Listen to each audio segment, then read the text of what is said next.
Hey everybody, I wanted to make a Beatle Finds video. I haven't made one of these in quite a long time, and I have 4 items to show you, so let's start it off. First things first, I picked up this compilation album called Beatles Love Songs, and this happens to be a British pressing of this album. And this is really an American release on Capitol Records, but this one's on Parlophone EMI, and it was released in 1977. And the American one comes with a really nice booklet with all the lyrics. This one doesn't have the booklet. And you can see on the back here, you've got the Parlophone label. I don't know if you can see that or not. It's kind of bright. EMI. And then you open it up. You get that great photo. This isn't in the best shape. Obviously, you got a little bit of ring wear and all that kind of stuff. But the records are basically unplayed. I was really happy with that. You got the inner bag there.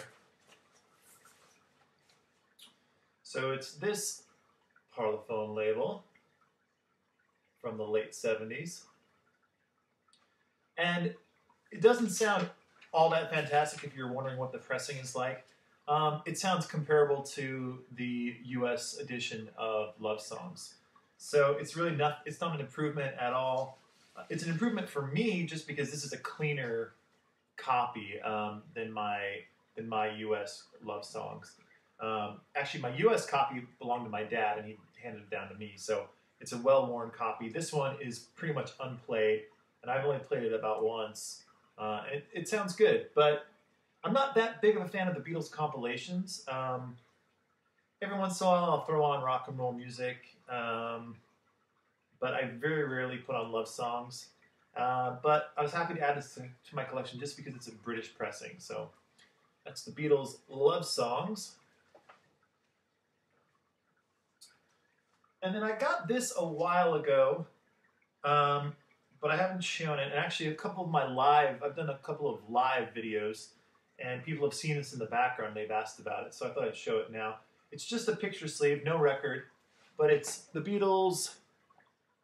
It's really 8 Days a Week single on Capitol, but I like this side a lot more. This is the I Don't Want to Spoil a Party as the B-side, and it's got that really cool photo of the lads. And then, of course, the A-side is 8 Days a Week. Here's a shot of them playing live, and I think that's at the Hollywood Bowl. I could be wrong, but anyway, my friend Casey, who owns the record shop, he gave this to me, and I currently have it actually on my White Album poster that I have framed. I have it just stuck inside the frame there. So, yeah, nice to have that. Okay, then this is a really cool find for me. I picked up this version of Band on the Run. This is on the Columbia label, released in 1980.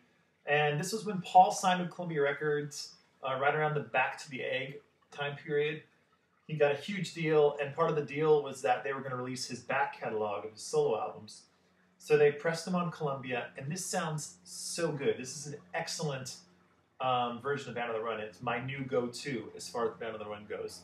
I have an original US pressing of Band on the Run on Apple, and it sounds pretty good. And I think I also have a UK, not an original, but a later Apple pressing of Band on the Run, which sounds pretty good too, but this beats those hands down. And this one's kind of cool too, because it's in really good shape, as you can see, and it's a demonstration one. So that's kind of cool to have that gold stamp on there, and of course you see the barcode, which kind of indicates that it's an 80s edition. But it's in great shape. It doesn't come with the poster.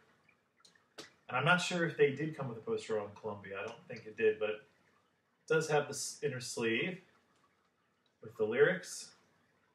And it does not have... Oh, it does have Helen wheels on here, so that's cool. But here is the label. And it doesn't have... The only difference is it doesn't have the apple on there. Like the US one, there's like an apple, I think, up in this corner up there. Like I said, this just sounds really, really good. It seems like the bass on this is just totally thumping and excellent. So I was really happy to get this, and I got it for a really good price. I think I got this for like $7, maybe like $7 or $8. So I'm looking forward to getting some more of McCartney's albums on the Columbia label, because they seem to have done a really excellent job with Band on the Run. I'm sure all the other ones sound just as good. I saw a version of Ram in one of my record stores on Columbia, but it was a little bit pricey, so I didn't pull the trigger on it. But I might go back now and get it after having this. So, and also the only difference between this and the Apple release is really just the back here. Got the Columbia, legal stuff, and then on the spine, you get that little mark there, which is always on the Columbia sleeve. So that's Band on the Run on the Columbia label, released in pressed in 1980. And last but not least, this is kind of an interesting item that my friend Casey gave me. I think it's Italian or Roman. I don't know. I don't really know, but I know it's European, that's for sure. So it's a John Lennon. This is a book.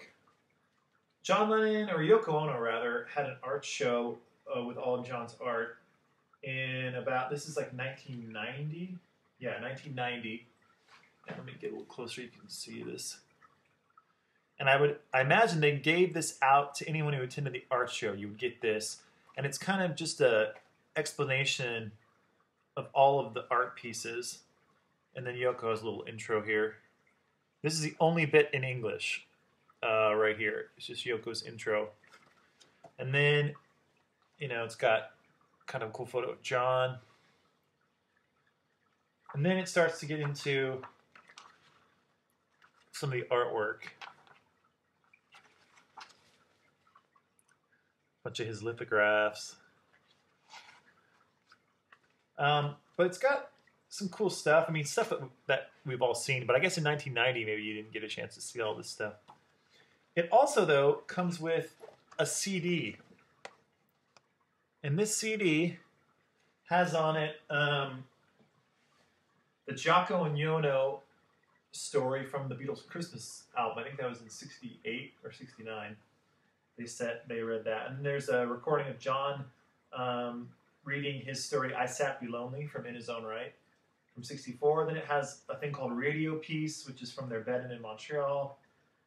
Then it has Stay in Bed, John and Yoko, from the Wedding album, where they're each yelling each other's names. Then it has a Wedding album message, and at the very end, it's called Grapefruit, and it's John and Yoko reading passages from Yoko's book, Grapefruit. So the disc isn't all that fantastic, but it's cool to have this as just a piece of John Lennon history. But maybe some of you actually went to this art show in 1990. I know, like in the late 90s, I went to a John Lennon exhibition of his art up in Santa Barbara, out here in California, and they had a lot of these pieces were at this art show. And I remember them playing a bunch of music. I remember specifically In My Life and Strawberry Fields being played at this place. So anyway, I did get a chance to see some of his artwork. And it was really cool to see it. And as far as for someone like me who was born after John Lennon was killed, it was like the closest I ever really got to John Lennon as far as just seeing his artwork, his original artwork. So it was quite a thrill for me, and quite nice to have this book to go along with that memory. So yeah, those are my Beatle finds. Not that many. I wish there were more, but it seems like the more I collect, the harder it is to find more Beatle items. So that's going to have to be it for now. So anyway, these are my Beatle finds. And, before I zoom in and show you a up-close shot of these, I want to thank all of you for your nice comments on the last video I posted of my friends and I performing the Rubber Soul album live. It was a whole lot of fun to do it, and I really appreciate all of your comments. really cool. The vinyl community is so supportive, and it's just honestly, it's been such a pleasure for me to get to know a lot of you. I've really been enjoying the live chats that I've had with you guys too, and gals. So yeah, it's really a pleasure, and I really do appreciate you being so cool about when I post some of my own music stuff. So I will say though, on this channel, I'm not going to post any of my own band, Anchor and Bear, or like my own solo stuff. The only reason I posted the Beatle thing is because I figured a lot of you would appreciate that. It was Beatle related, so that's why I posted it. Anyway, that's my spiel for now, and stay tuned. I'll probably do another live talk sometime soon, maybe this weekend. Anyway, that's it for now. Let's zoom in on George.